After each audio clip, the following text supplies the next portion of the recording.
And we're live. All right, sick. Now, okay, the first comment is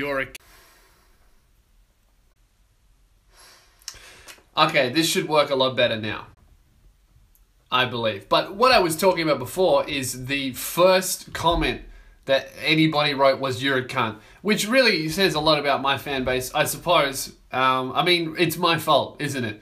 I start off every video with "G'day cunts." I finished it with "Catch later," and I'm reaping what I'm sowing right now, which is an audience of people who only know how to call other people cunts.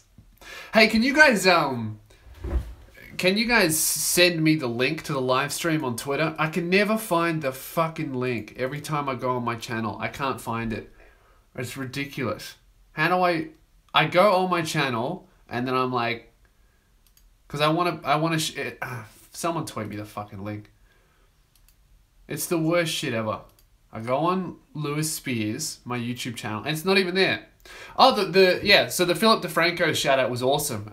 Because I've been watching his stuff for a long time, and I'm so inspired by what he does.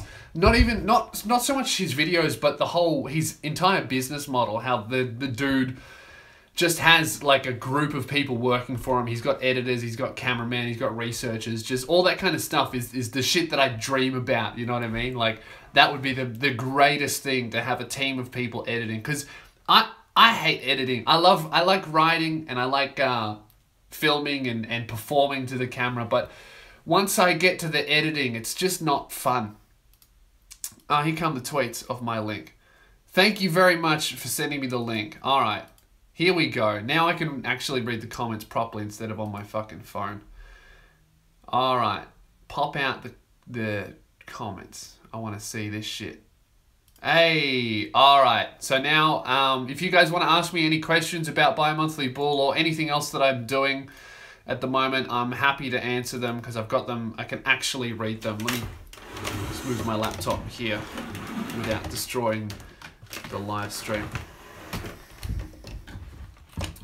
But yeah, I really appreciate everybody sharing the first episode of Bi-Monthly Bull and the anti-vaccine thing going super viral. That's really cool shit, you know. Just moving the camera. I'm trying to figure out what I'm going to do with the camera. I'll put it there, or I could put it a little further back. Oh, I reckon I'm going to do that, and then I can fucking see. There we go. Sorry, if you guys were expecting like a professional live stream, you've totally come to the wrong place. There's no way I was going to make this, you know, I spent that much time on fucking editing Bi-Monthly Bull and making sure the green screen looked good. There's no way I'm going to waste my time doing that for a fucking stream. Somebody asked if I'm coming to New Zealand. Yeah, I'm definitely coming to New Zealand. It's looking like September is when I will be in New Zealand, but we're just locking it all in. I got a lot of big projects and I'm focusing on, you know, exist with comedy on TV, where it's like this big subgenre of comedians that they tell their audience how to think, or they only make fun of one side of politics, you know, the enemy. Like conservative comedians will only make fun of the left, or liberal comedians will only make fun of Donald Trump and conservatives. And you know, it was just like after seeing you know, fucking video 1000 on, oh, this is why Donald Trump is an idiot. It's like, yeah, I know. Everybody knows he's a fucking idiot. All right, we get it. He's an idiot, but you know what? He's the president. Like, it's like, I don't know. It was just a lot of the same shit. And I really, as someone who enjoys comedy and who watches comedy, I was like, fuck, I would really like to watch something that doesn't tell me how to think. Do you know what I mean? Like, that doesn't be like, oh, if you think this, you're a bad person. So I think the mission statement for Bi-Monthly Bull is to take the piss out of everybody, no matter what they believe, even if it's shit that I believe. Do you know what I mean? Like, if something that I agree with, or a politician that I like says something dumb, I'll make fun of that person, rather than only making fun of people that I disagree with, or you know, the most popular target. And I made a point of not making fun of Donald Trump in episode 1 because I think it's just been done. You know, I think I'm going to steer away from Trump humor. Not because I like Trump, just because I'm bored of Trump humor, you know? Like, everyone's like, oh, isn't he a fucking idiot? And everyone else just goes, yeah, we get it. He's stupid. Whatever. Say something new. So, I was very proud of myself that in the first episode of Bi-Monthly Bull, Trump was in a story, but he wasn't made fun of because, you know, especially that story in particular with the Globe, everybody made fun of Trump for being evil, but nobody touched the King of Saudi Arabia, which arguably way worse than Trump, right? How do you become comfortable enough to ad-lib podcasts? I've been trying one out, and talking to yourself is really difficult while keeping up a pace with humor. Yeah, that was quite difficult for me, because if you don't know, guys, I run a podcast that is just me talking for an hour. So it's like this, but with no questions. I just talk. And it was a step for me, but it's almost like a flow of consciousness exercise. Do you know what I mean? Like, I go up there and I just bullshit. And I think what really helped me is not worrying about if I sound like an idiot. Do you know what I mean? Because I don't, like, when I do the podcast, I don't research shit that I talk about. I don't try and be correct. I just try to be funny, because if I was trying to be funny and also researching everything that I was talking about and doing all of this other shit, I think it would be I would get stuck on my words, and I'd be like blah blah blah and then stop and then be like, oh, do I sound stupid saying that? So I just try and let it run. And what also helps me is I have dot points of everything that I want to talk about. So throughout the week, I'll write down shit that pissed me off or things that I did, and then I'll just order them into dot points, and I'll be like, oh, I'll talk about this for 10 minutes and that for 10 minutes. And before you know it, you know, an hour is over. Dude, this light is so bright. Maybe the light's too bright. It's better over here. It's still fucking, it's bright as. Nah, you guys are just going to deal with it. How did you go from taking the piss out of Rebel Media to working with them? That's a good question. So a while back, if you don't know, I actually hoaxed Rebel Media. And that was real, by the way. That was 100% real. I pretended to be from Antifa. They believed me. And they ran the story believing that I was from Antifa. And it was a big thing. And then obviously it was a hoax. I was just pretending. But the funny thing is, the guy that I actually trolled was the owner of Rebel Media, Ezra Levant, and he thought it was funny. Which I've trolled a lot of media organizations. I've had a lot of people run fake stories about me, and never have they ever found it funny. Like, they've all reacted once they found out that I was tricking them. They've all reacted horribly. They've hated me. All that kind of shit. And But with Ezra, he messaged me after I put out the video revealing it was a hoax, and he was like, that was really funny. You got me. Well done. And then he was like, you know what? I like the character, Sam from Antifa. I would like you to make some videos for us playing as Sam. And I was like, well, fuck yeah. So that's how it went. It just went from them taking the hoax well. And the hoax, I want to state again, was 100% real. They were not in on it at all. And so that's how we went from me hoaxing them to me working together. Sorry, I'm just going to tweet the link to this live stream. I can't talk and write. Live streaming now, come and hang. That sounds crap. I wouldn't click that. I got to come up with better than live streaming now, come hang. All right, live streaming now, talking about BMB and answering questions, come hang. You know what? I still wouldn't click that, but it's going up, all right? Okay, so where's the fucking chat? All right, I'm back into it now. I'm not writing. Oh, what a legend. Sebastian Turner gave me $10. This might help for some of your funding. Keep up the good work, Khan. Thank you very much, dude. And it does help with the funding, because you know what? Okay, you just gave me $10, right? That I just made more money than I made off Bi-Monthly Bull. Just then. So political content gets fuck all advertising. And I thought it was exaggerated because I don't really do too much political stuff on my YouTube. But then I put out Bi-Monthly Bull. I don't think I'm allowed to tell you how much money I make, but I don't care. $8. Mom, I want to be a YouTuber. I fucking $8. Oh, I put so much cash into equipment and graphics and filming. And I mean, obviously, I don't do it for money. I do it because I think it's good. And most of my money comes from stand-up. But it's just hilarious to me that I reckon I put in about fucking days and days of work into that. I made $8. $8. It's fucking hilarious. Which state in Australia are you from? I'm from Victoria. What's your favourite show you've ever done? I'm assuming you're talking about a live show. My favourite show would be from this year's tour when I went to Brisbane and I got my first standing ovation. It was incredible. It was a really, really good show, I felt, from my performance side of things. And yeah, I got my first standing ovation. It made me cry. It was the most amazing thing. I'll fucking remember that show forever. It was definitely the Brisbane show this year was incredible. Give me a second. I'm gonna take my jumper off.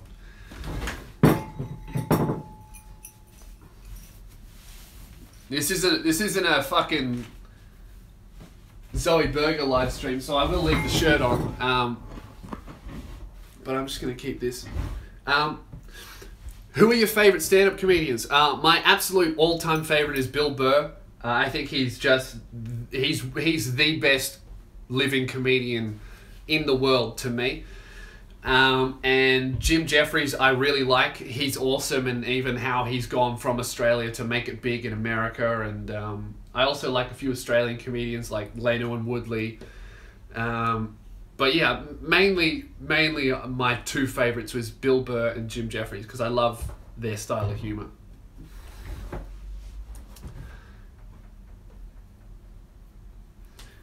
Hey, what a legend. Someone gave me... Adam gave me $5 because he likes Bi-Monthly Bull. Thank you very much, dude. So now, made $15. Have you ever thought about streaming on Twitch, doing music stuff or gaming? Look, I've thought about doing streaming on Twitch, but I don't know if it's...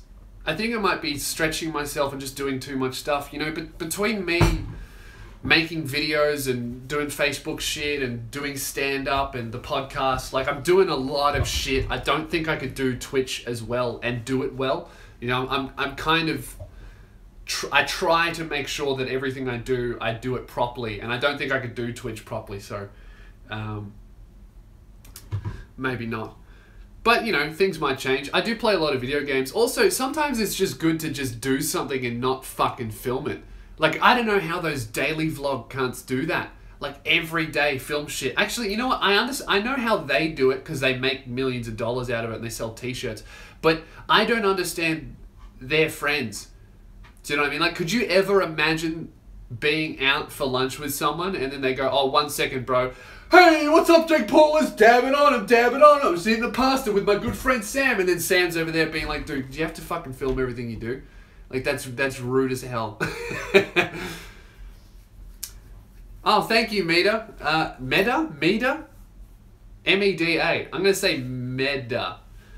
BMB was by far the best video you've ever uploaded. Thank you, Lewis. Ah, that's awesome. I agree with that. I'm probably the most proud of Bi-Monthly Bull. I feel like Bi-Monthly Bull is what I've always wanted to do with YouTube. Like, it's what I like. Actually, I'll tell you guys a story. I got to read a couple more things. Thank you, Strong Majestic and Mining, for the super chat. Is that what you call them, or do you go thanks for $5?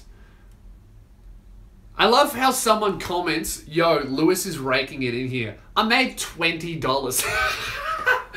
Whoa, $20? Lewis is a fucking millionaire. I live at home, all right? Lower your standards. I'll tell you when I'm raking it in. Believe me. If you listen to my podcast, you'll probably get an idea of my financial situation. And look, it's not poor. I'm not in debt, but it's, you know, it's basically part-time wage stats. So, you know, lower your standards for what I'm doing. What was I talking about? AZTV asks, will you ever organize a meetup? I don't like meetups because I don't think you guys get anything out of them. Like, oh, come and meet me. I think it's fucking obnoxious. Do you know what I mean? Like to just, oh, come and bask in my presence. I bet you guys will love that. I think it's, I don't know, I think it's wanky. But what I really like doing is I meet everybody after I do my stand-up shows. So I do an hour, like, because I feel like that way you guys get something out of that. Like you get to see an hour of what I think is by far my best work, and you get something out of it, and then you can get the photo and leave with a t-shirt or a poster, you know, rather than just getting a photo with me. I think that's boring. So I don't like meetups, but that being said, I do meet everybody after my shows. Jake said, okay, the super chat, thank you Jake, I donate more, but I have to pay for my cancer treatment after listening to Miscellaneous bit at the end. Good on you, mate. Shittest running joke ever that my podcast gives everybody cancer. Dick Butt wants to know if we're doing more shows in Melbourne. Yeah, I've actually got some more shows coming up in October, I think. Don't quote me on it, it's not locked in, but I'm going for October.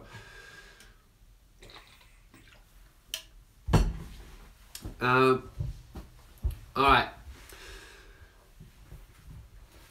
Yeah, I did see Philip DeFranco talking about my bi-monthly bull. Oh, that's what I was talking about.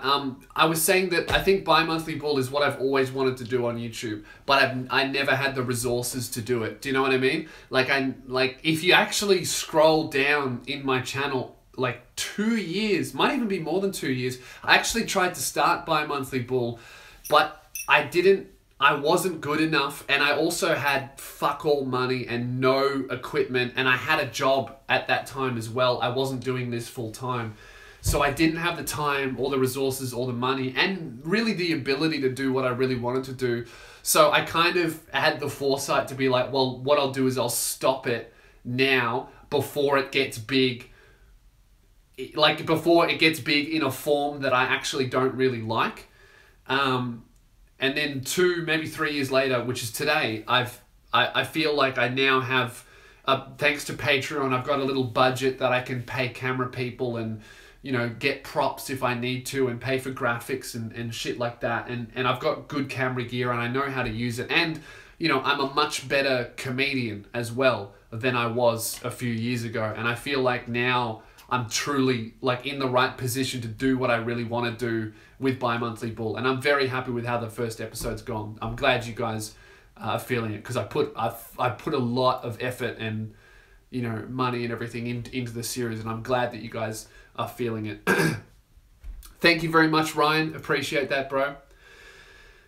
Emmy said, I'm a straight edge faggot. I am actually straight edge and proud. I don't drink, I don't do drugs, but I'm not a cunt about it. You know what I mean? Like, there's nothing worse than a dude who it's not enough for them not to drink, but they also have to ruin the nights of other people who drink for no reason other than, I don't know why you would do that. It's like being like, I don't like chicken, so I'm gonna spit in your food.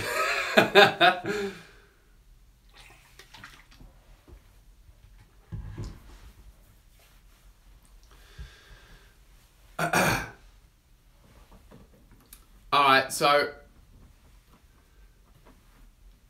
are you still doing Live Below the Line? Hey, look, I'm going to be honest. Live Below the Line was a charity that I was an ambassador for. I don't know why the fuck they wanted me. Like, I don't think I'm the most positive spokesperson in the world, but maybe they thought I looked malnourished enough to join up with the fucking kids that need help. But they wanted me as a spokesperson, so I was like, yeah, sure, I'm happy to do stuff for charity and raise money. Basically, Live Below the Line it's like a diet. It's like those fucking charity things where you give up food for a day so you can feel how it feels to be in poverty. And the whole thing was you have to live off less than $2 a day. And I'll be honest, I was their ambassador, but I didn't fucking do the thing. I was like, look, I'll help you raise money, but I'm eating more than fucking $2 a day, all right? And it looks like we raised a bit of money for them, and it went very well. So I hope they're happy with my thing. I mean, I don't know, might shit them that I'm not doing the challenge. But to be honest, Do you really think every ambassador was eating off less than $2 a day? Do you really think that's actually happening? Or do you reckon they were going, I'm living off $2 a day for the rest of the month? And then they turn off the camera and they start eating a fucking $10 burrito. I don't know why I did this. Maybe you don't eat a burrito like this. Although I suppose you would eat a burrito bowl. Maybe they get burrito bowls, which I'm still thinking would be more than $2 a day. So, you know. What am I talking about? Zachary, apprentice baker wages are worse than part-time, but you'll use the money for good. Thank you very much, mate. Appreciate that. And then Mosa, Misha, love your videos. Thank you very much, dude. I love your comment. Have you been writing any bars, bros? I'm assuming that's Greeley. Welcome, Greeley, to the worst live stream of all time. Yeah, I have been writing bars. I've got a whole mixtape ready to drop. It's not ready, actually. I need to record 2 more tracks, but it's all written. I know the track list. I know how many tracks are in there. I'm just trying to find a place to drop it, like where I should put it without, because I don't want to bombard you guys with too much shit. Like, oh, look, buy monthly pool. Oh, look, I'm doing live stuff. Check out a podcast. I got a mixtape. Like, I don't want to fucking throw all this shit at people. Nathan said, "Here, you cheeky bastard. Also, you ever put it in the butt?" You know, this, that, and the other. I have good camera gear, but video quality is still shit. Hey, blame my internet, mate. I'm filming this on my phone. Do you really think I'd buy a camera so I could do my not even monthly live streams? Like, this shit is so fucking irregular. I'm not going to spend $1 million so I can get a good live stream camera.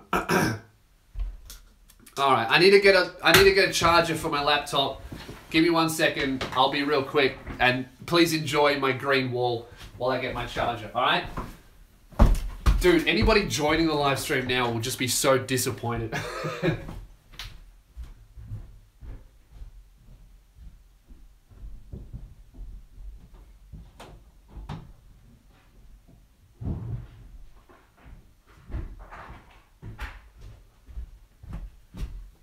Alright, I'm back, but you can't see me because I've got to plug this shit in. Alright. Okay, we're back on, ladies and gentlemen. Alright. Ignore the $20 for nudity earlier.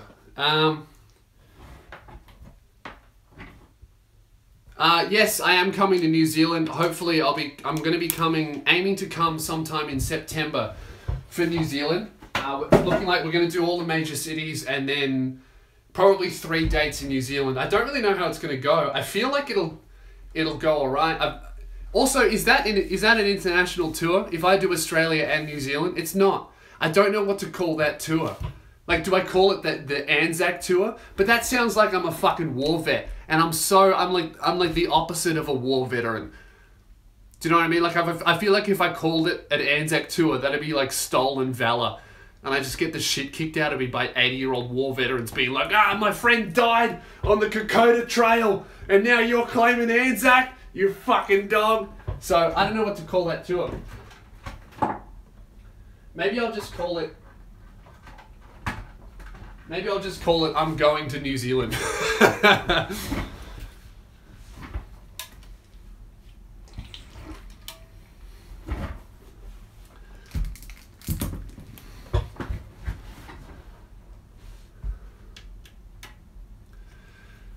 Hey Lewis, I just wanted to say it's been a bit of a transformation from you being a small comedian, meeting you in Southland, to where you are today. I've been to all your shows, just wanted to say awesome stuff. Hey, appreciate you coming to all my shows, but I still go to Southland. Like, Southland is like the biggest shopping centre that's near me. Do you really think that just because I get 100,000 subs, I'm not going to go there? What do you think happens when you hit like 150,000 subs? Like, you hit 150k on YouTube and all of a sudden they build another fucking shopping center. And it's like, sorry sir, you can only come in here if you're YouTube famous. I still go to Southland. Dude, just because someone goes to Southland doesn't mean they're not famous. If Justin Bieber went to fucking Southland, would he lose his record deal? Sorry Justin, you stepped foot into Southland and everybody saw you there, so you're not a celebrity anymore, you're small time. Fucking go try and join Nine Direction. Why did I say Nine Direction?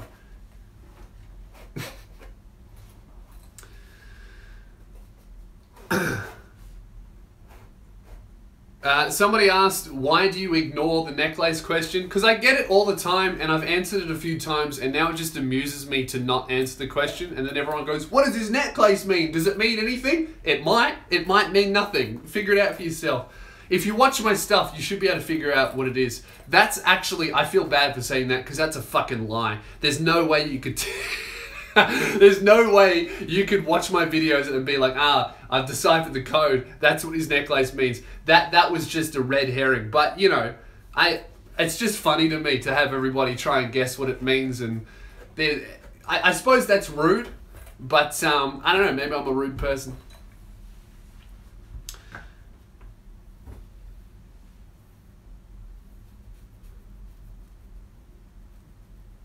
Your podcast comes off as trying to be too much like Bill Burr's. Are you a regular listener?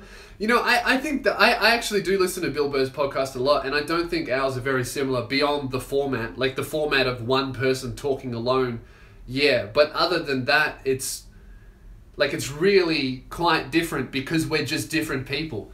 You know, anybody who's doing a one-man podcast, there's not many ways you can do that. Do you know what I mean? Like, what do you want me to do? Oh, now it's time for the one-man podcast where I talk about games and trivia. Like, what do you want from me? I turn on the microphone, I talk about what happened during the week. If that's a format that's being copyrighted by one person, I mean, fuck, I don't know what to say.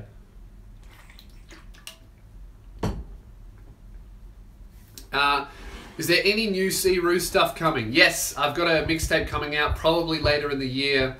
Just not too sure when to drop it. Jo asked, how soon is too soon in comedy? I don't think... here's my thoughts on jokes that are too soon. So obviously a tragedy happens and you come up with a joke for it. I think the closer your joke is to the tragedy's date, the better your joke has to be, right? So if you have if you want to joke about a tragedy the day that it happens, you can do that, but it better be fucking good, because if it's not good, you're gonna get roasted for it, as you should, right? So I don't think there is such a thing as too soon, but I think the closer your joke is to the tragedy, the better it needs to be. Otherwise, it just comes across as you being an asshole, which, you know, probably is an asshole thing to do. And I've done that shit a lot. Alex says, your necklace means Darude Sandstorm, and he's 100% correct. What would you do if we lived in a world where the Holocaust actually happened? Well, probably not too much different from what I do now. You know, I mean, even if it was a hoax, I don't think that would change what I eat for breakfast. You know what I mean? I still get up and eat my Wheat Bix and film my dumb fucking podcast. Even if the moon landing was fake, I don't think that would change my life at all. They'd be like, we've proven that the moon landing is fake. I'd be like, oh no, if they proved that the Holocaust was a lie, and then all of a sudden I couldn't buy Wheat Bix, I'd be like, fuck, that sucks, dude. But I'm pretty sure if they found out it was a hoax, you know, I don't think that would change my life at all.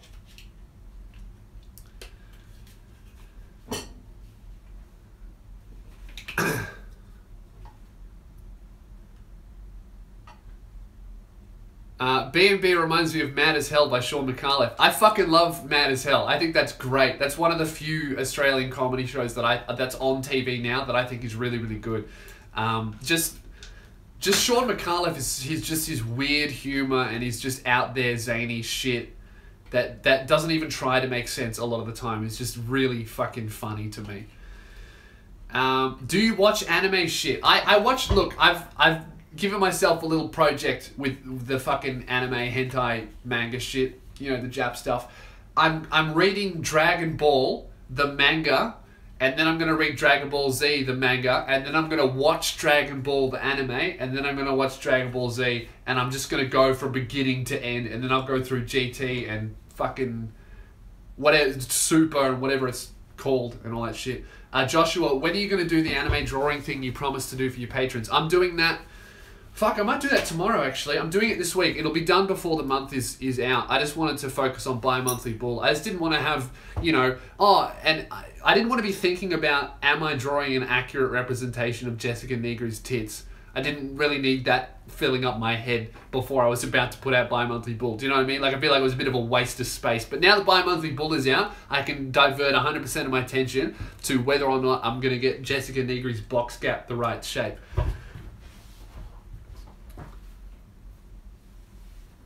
How old are you anyway? I'm 23. So, that's a boring age, isn't it? 21's kind of cool. 18 and 19 is like, oh, is he an adult? Or is he still a teenager?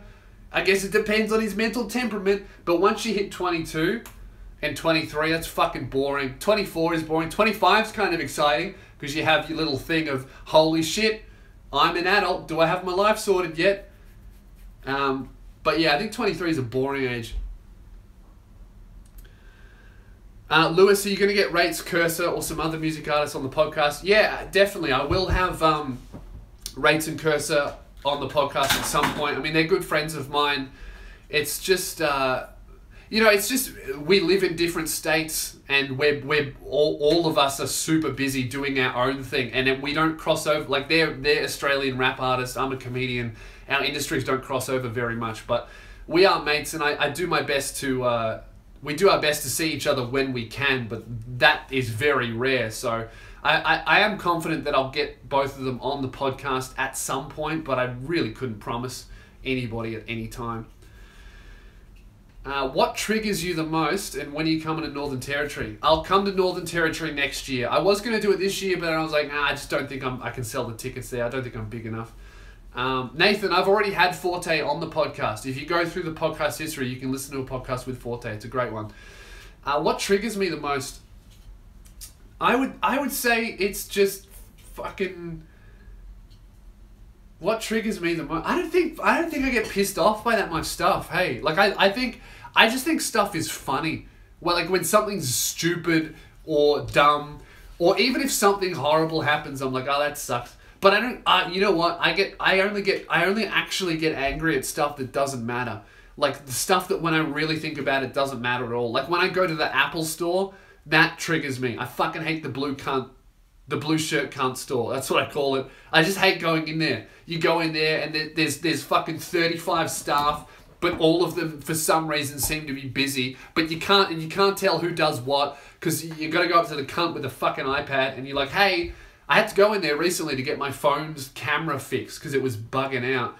And go up to the dude with the iPad and there's nobody else in the store. And I'm like, hey, I want to get my fucking phone fixed because something happened and it doesn't work anymore. And he goes, yep, sweet. So I'll just put your info into the iPad and then go sit and wait and someone will come get you. I'm like, what do you mean someone will come get me? This whole store is a fucking cube. Like I can see every person who works here and none of them are busy. No one's doing anything important. Like, it doesn't, I don't know. Anyway, I'm not going to talk about the Apple Store because I'm probably going to be yelling about it in my podcast tomorrow. So, fucking hell. Your opinion on the YouTube pedo thing going on? I mean, I don't know what you're talking about. What's the YouTube pedo thing and why was I not invited?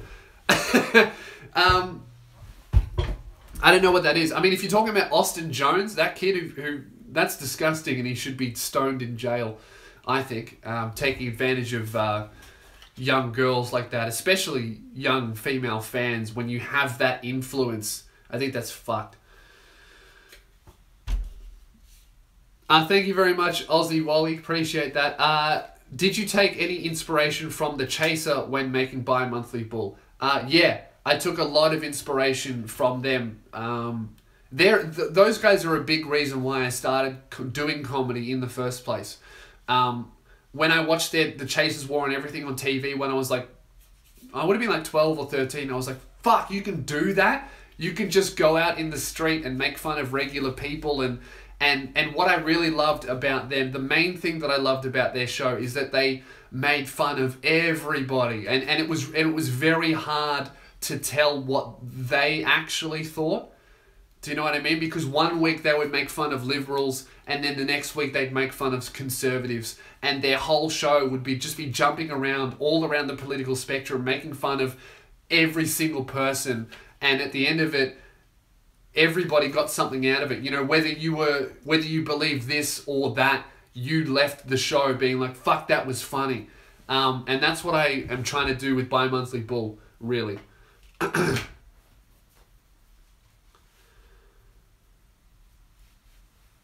What's all this? All right.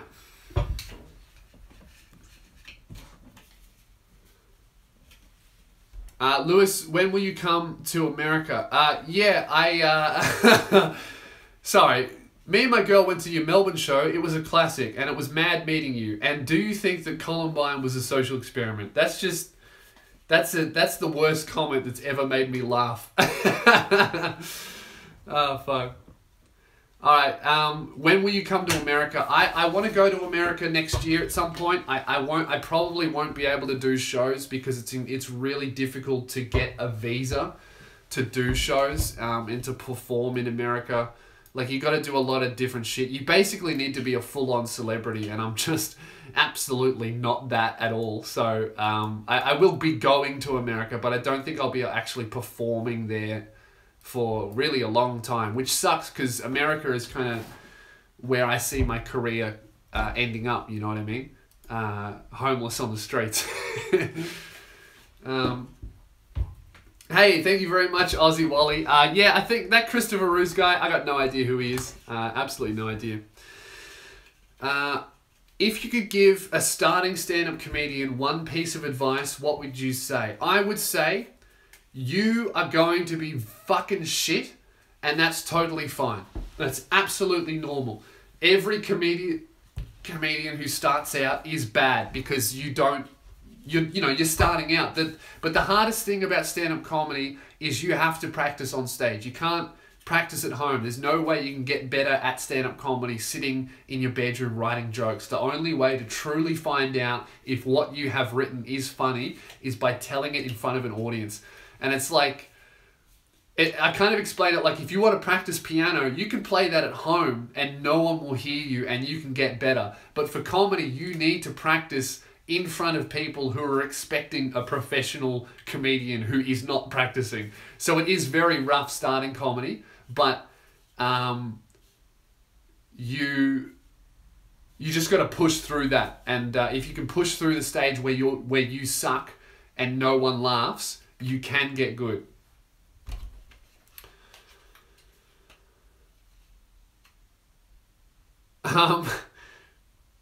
Abby asks, why are your eyebrows so amazing, like Dragon Ball Z amazing? Well, look, I'll let you in a bit of a secret, Abby. I'm a fucking Super Saiyan, so keep that under wraps.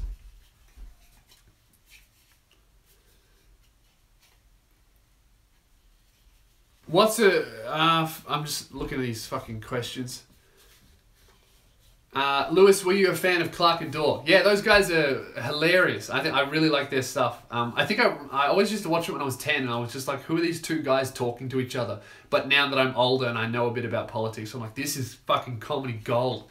And it's very inspiring to see like old guys, like those dudes are at least 60 or 70, I think, and to see them still making comedy, like making new comedy and doing it well. It's really inspiring, and it's such a shame that from what happened to, I'm not even going to pretend that I know which one died, but I know one of them died. I just don't know his name. I don't know if it was Clark or if it was Dorr. It was the bald guy.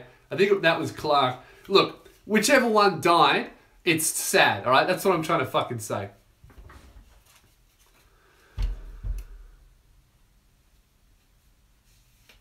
Are you going to do more interviews like you did at the vaccine rally? That was hilarious. By the way, you should do a show in Frankston next year.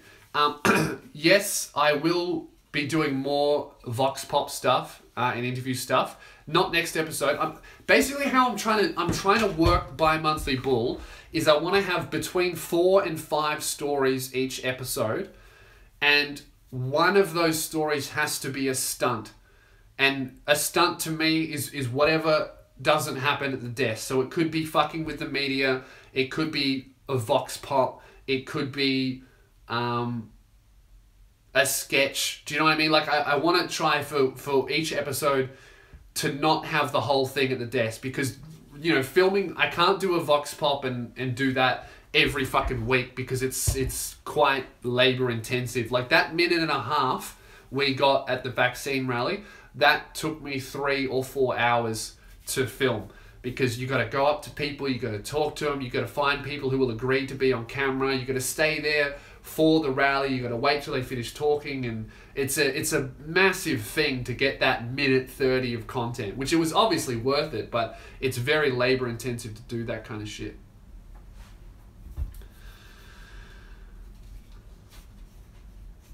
How often will you release BMB? Look, it's going to be coming out twice a month, so I'm going to aim for that to be once every 2 weeks. So I guess, yeah, once every 2 weeks is what I'm aiming for, but twice a month. It's funny watching everybody argue in the comments section about what bi-monthly means. Like, some people are like, bi-monthly means once every 2 months. And other people are like, no, bi-monthly means twice a month. And then other people are like, bi-monthly means once every 2 weeks. You heard him say it. And why I think that's so funny is because originally, when I started the series way back, like 2 or 3 years ago, I almost called it bi-weekly bull, because I thought that meant once every 2 weeks. And I was so close to uploading it. And then I was like, and then I just asked my girlfriend Jazz, I was like, hey, bi-monthly, bi-weekly, what does bi-weekly means once every 2 weeks? She was like, no, you fucking idiot. That means twice a week. So, you know. Opinion on Auntie Donna and Shooter Williams. I think Shooter Williams is easily the best Facebook guy in Australia. Like the shit that he makes is so consistently hilarious, and he also paved the way for everybody before him.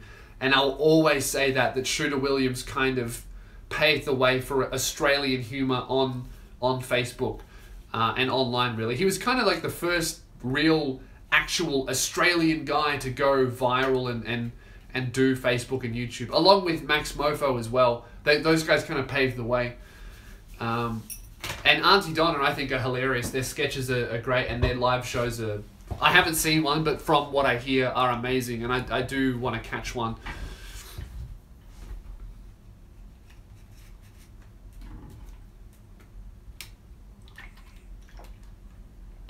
I'm thinking of starting a makeup channel, and I'm 400% committed to regular uploading.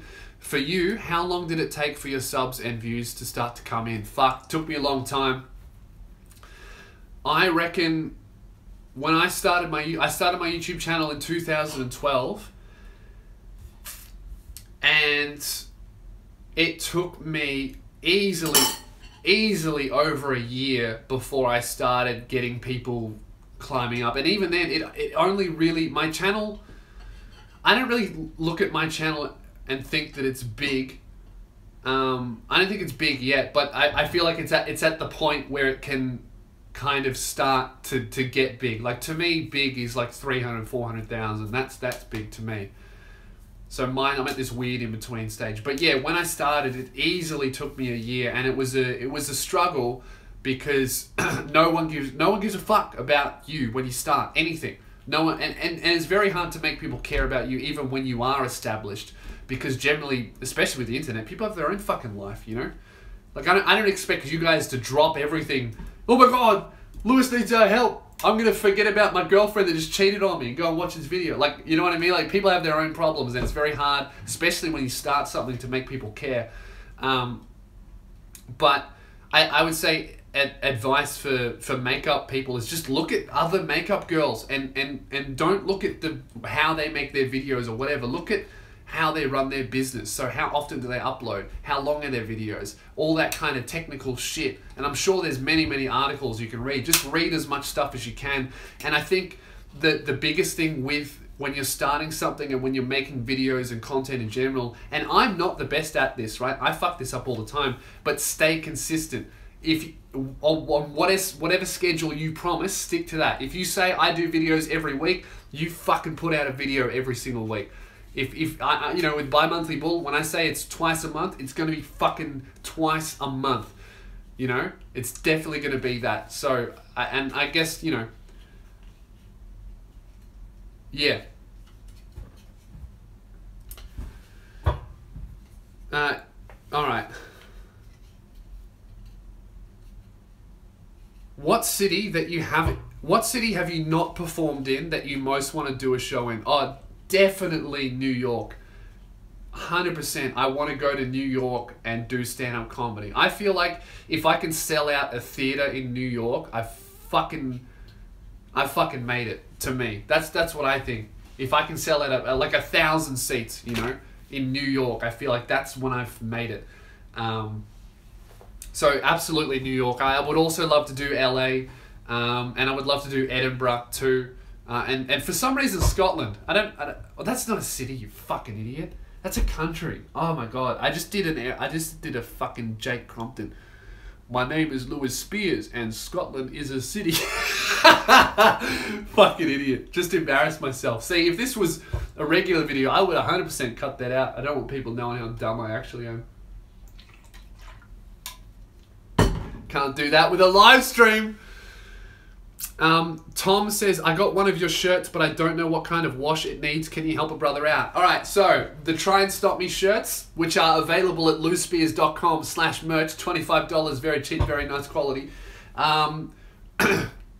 Because they got prints on the front and the back, wash them inside out on cold, and you should be good. Don't use heat. Don't put it on a really hot wash, because that could ruin the print. Not the first time, but like by the fifth hot wash, it'll start to fade. But what I've found, I've had my shirt since the tour. If you put it inside out and then you do it on cold hand wash, just don't actually wash it with your hands. Just there's got a setting on the fucking machine, or mine does anyway. And mine haven't faded at all, and I've had them for a long time now. Would have been since April, which is like, what's that, like months and months of me washing them, you know, kind of pretty much at least a week, once a week. Oh yeah, and yes, my t-shirts are selling like god shirts, so fucking get on it. When's your next collab with Neil coming out? Next Thursday, I got a video with Neil coming. Oh, actually, no. Fuck, he's not in that one. Oh, shit. Yeah, so Neil and me are done. I think we finished all of our videos. Oh, no, actually, Neil has one video that he needs to put up that I'm in. I'm not going to ruin it for you, but he has one, so go and ask him. Because I'm pretty sure I put out all of the videos that we filmed together that were my idea. I've already put them out there. Yes, I would love to do H3H3's podcast. I'd love to do it. It'd be sick, because I love their videos, and I love their you know what, I don't even want to do their podcast. I just want to go there and look at their set, because that's the best fucking set I've ever seen for a podcast, apart from probably Joe Rogan's, really, which is cool.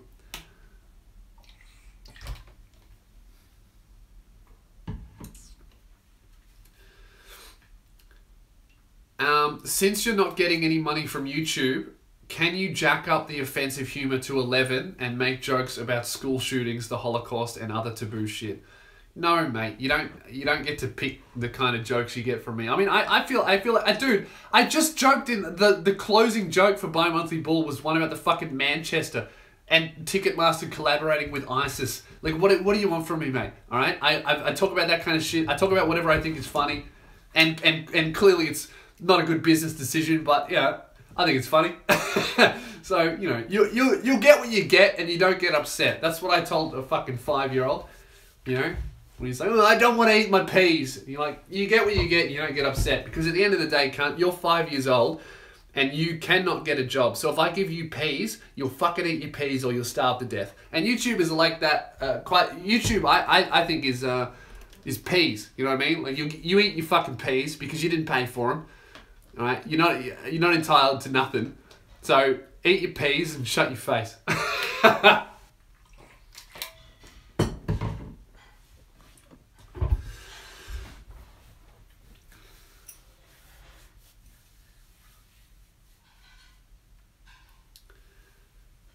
what's the situation between you and Susan McLean?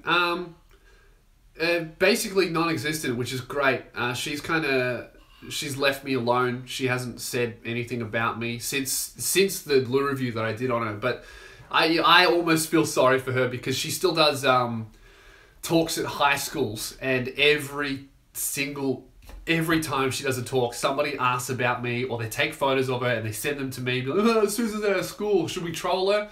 And I just don't say anything because I'm like, leave the poor woman alone now. But yeah, basically, I think I might have ethered her career, which is quite hilarious. But yeah, she doesn't say anything about me, which, to be honest, is probably more for her benefit than mine.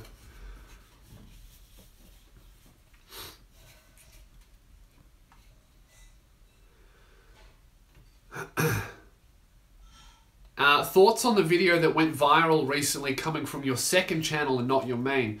By that they mean the vaccine bit went viral, but my actual bi-monthly bull video got comparatively fuck all views. I knew that was going to happen. I did plan for that because I know that very, very rarely is a 10-minute video going to go viral unless it's about like one thing.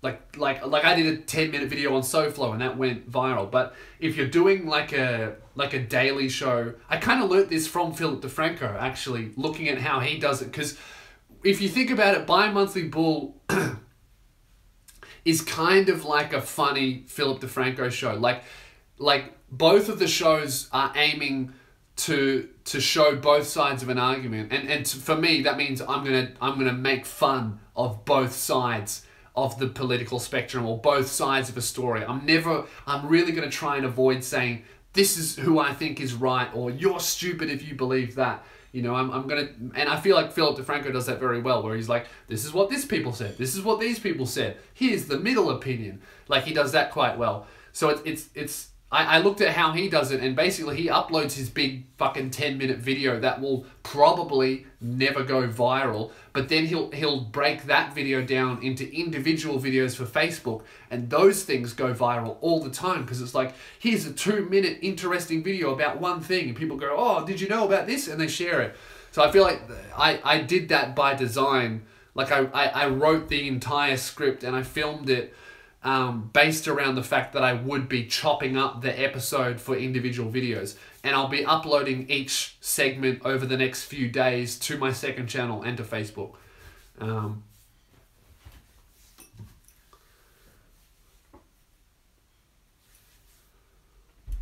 Lol, yeah, you showed both sides of the vaccine argument, didn't you? Well, look, I think that I did. I mean, I really, if you think about it, I didn't really pass judgment on them. I just went there and asked them if they're a doctor, and they said no. And then we got the guy who looks like he was from the Matrix. He got his say in. You know, I asked him a few things, and he said what he really thought. And you know, just because I made fun of him doesn't mean that he didn't get to say what he actually thought. I said, was there anything else you would like to say? And then he said some shit, and then I said some shit. So, you know, I mean, I did present their view, and I also had their fucking signs in there that had their views written down on them. So, you know, and really all of the anti-vax people, they were not complaining that they didn't get their voices heard. They were just angry that I made fun of them. So,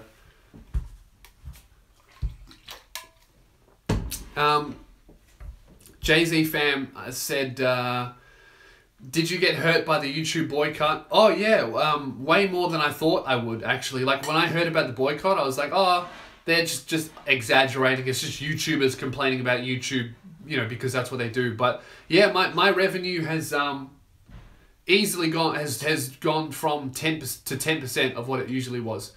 So, you know, it was up here and now it's down here, and my monthly views haven't dropped. So it's really hurt me way more than I thought I would. And I'm very grateful that I have Patreon supporters and that people buy tickets to my shows, where I don't really have to. I've set up my kind of business and how I do things so that if YouTube stops working, it won't fuck me. Or if any one thing stops. So like, if Patreon banned my account, it wouldn't hurt me. Like, it'd hurt me, but it wouldn't stop me from making videos, you know, because I still have the stand-up. Or if my stand-up stopped, I would still have Patreon.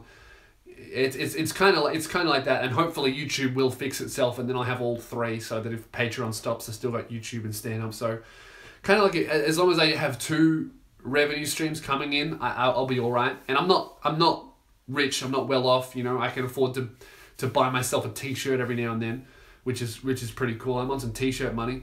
You know, I never thought I'd be making that out of dick jokes. But yeah, that's pretty cool.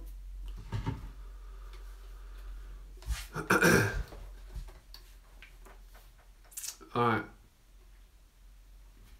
What did you do before YouTube? I am, outside of comedy, I am completely unskilled. I used to work in call centers doing fucking customer service for banks and for...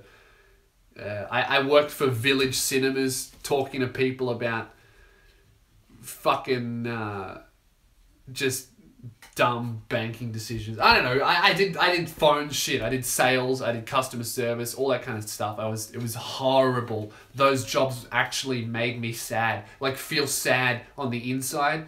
If your dog dies, you get sad for a week, but you know on the inside, it'll be all right. It's just I'm sad for a reason. When I worked in those jobs, I felt sad all the time for no reason.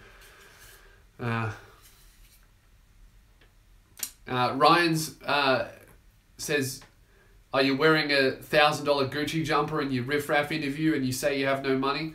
Actually, that was a $1,300 jumper. And look, I bought that because I just finished my tour. And I have a thing where I buy one stupid nice thing after every tour. So if you think I'm not allowed to buy one dumb fucking thing after I tour the whole country and I don't spend any money, well, you know, suck me, mate.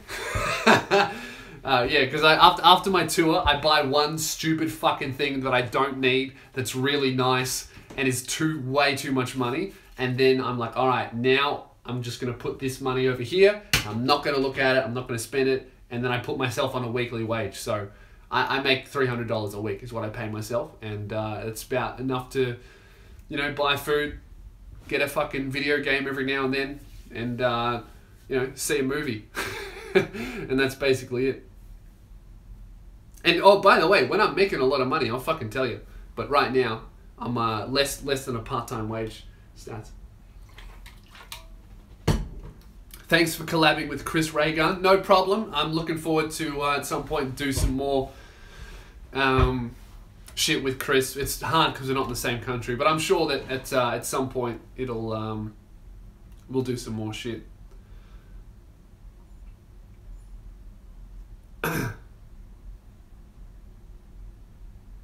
Did anything happen between you and SoFlo?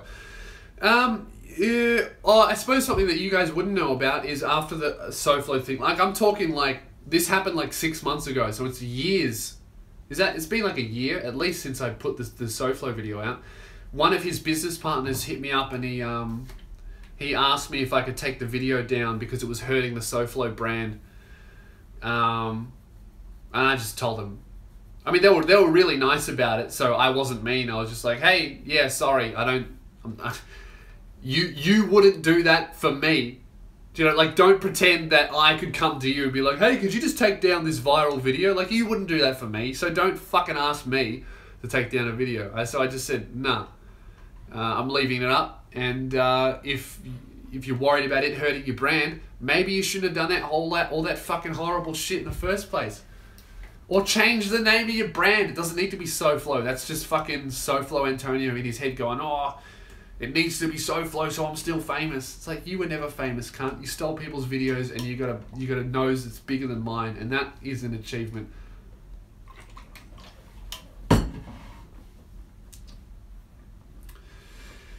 Alright guys, we've been going for about an hour, so I'm going to wrap it up in 5 minutes. I'll finish it up, so if you've got any more questions that you want to ask or anything urgent, get it in now because I'm going to go and, you know what, I reckon I'm going to play some fucking Fallout. I haven't played video games for a long time, so that's what I'm going to do. I'm going to waste my life playing some video games, and I'll be very keen.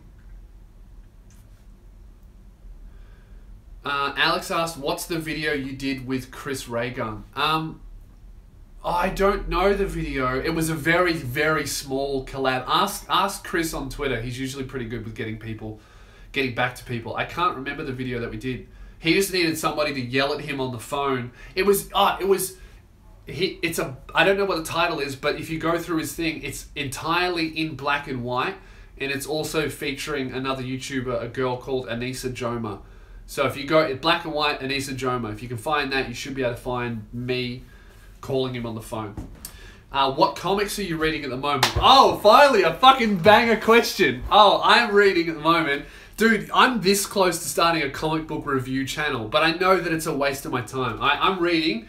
I'm a trade waiter because I used to buy single issues, but then I had to put them in boxes and I had to be careful with them, and I really just want something that I can pick up, read the whole story, put it on a shelf, and I don't have to be careful with it, you know what I mean? Like, I'm not... Because I know that these will never be worth any money, so I'm not autistically careful with them. So I don't treat them rough, but I'm not like when I had the single issue comics, you can see I got them in boxes and bags and boards to protect them. And I know that they're never going to be worth anything, but I'm like, oh, it's a single issue, it's worth something. I don't know why. But I'm reading Tom King's run on Batman, and it's phenomenal. I just finished Scott Snyder's run on Batman, and that is the best Batman run I've ever read. It's up there with Grant Morrison's Detective Comics run. It's some of the best comic book writing I've ever read, and the story is amazing. So I'd really recommend Scott Snyder's run on Batman, or if you want to jump onto something now, Tom King's run is just coming out, and it's very, very good. And the art by Michael Janin is beautiful. So yeah, I also other series that I like. I really like Crossed because I'm into horror comics and violent shit. I'm really liking. What else do I read? I'm really liking the Darth Vader comics. They're fucking sick. And some of my all-time favorite comics would have to be Red Robin, The Run, and Daken, Dark Wolverine. My absolute favorite character and comic book run is Daniel Way's run on Dark Wolverine. It's some of the best shit. I'm not going to get too far into it because I know so much about it. I know that there's about 90% of the people sitting there being like, I don't know anything that he's saying. Who the fuck is Daniel Way? What's Daken? You know, who's Tom King? I don't care. So we're not going to talk about fucking comic books anymore.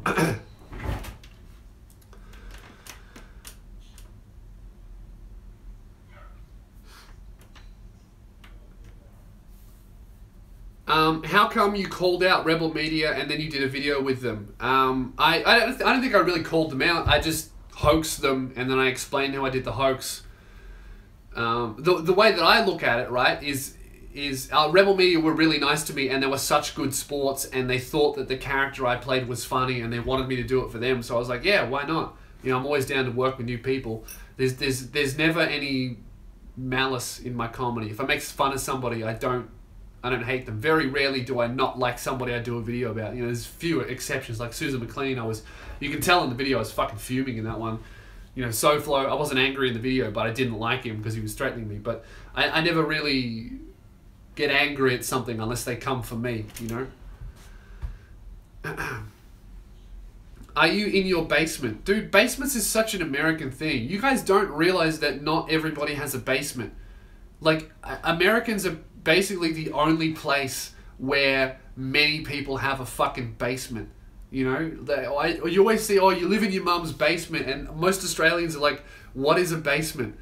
I'll be absolutely honest with you. I've never been in a basement in my life because we just don't have them here. I don't know why do you guys have so many fucking basements in America? I mean, if I'm being honest, it's an awesome idea, like to have a whole nother level under your house. That's an awesome idea. I don't know why we don't do it, but you guys need to realize, America, you guys are the only people that have fucking basements.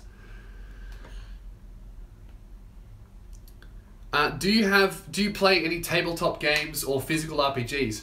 I am trying so hard not to get into the new Warhammer 40,000 now that new game's coming out. I'm really trying hard not to do it because 1, I don't have the space. 2, it's fuckloads of money. And 3, I know as soon as I start painting and building those models, my fucking life is gone.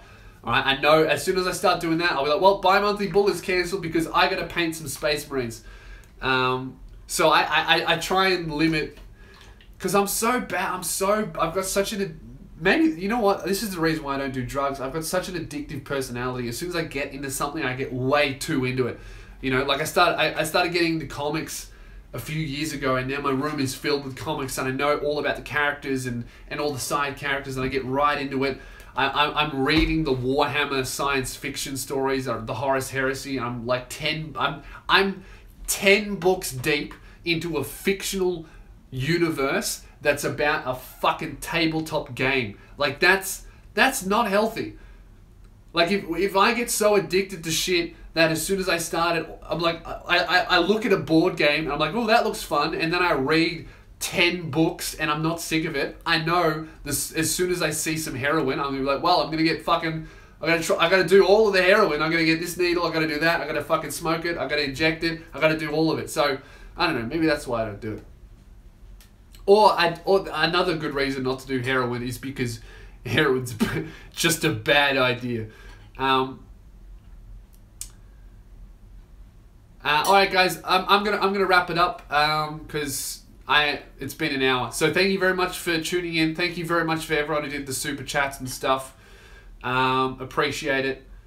And that's the end of the podcast. The live stream. I'll be doing a podcast tomorrow. If you wanna, please do check out my podcast. I think it's my best shit ever that I do. Well, actually, Buy Monthly Bulls is probably the best stuff that I do. So yeah, don't listen to my podcast. Who gives a fuck? Buy Monthly Bulls better. See you later, guys. Thanks for tuning in.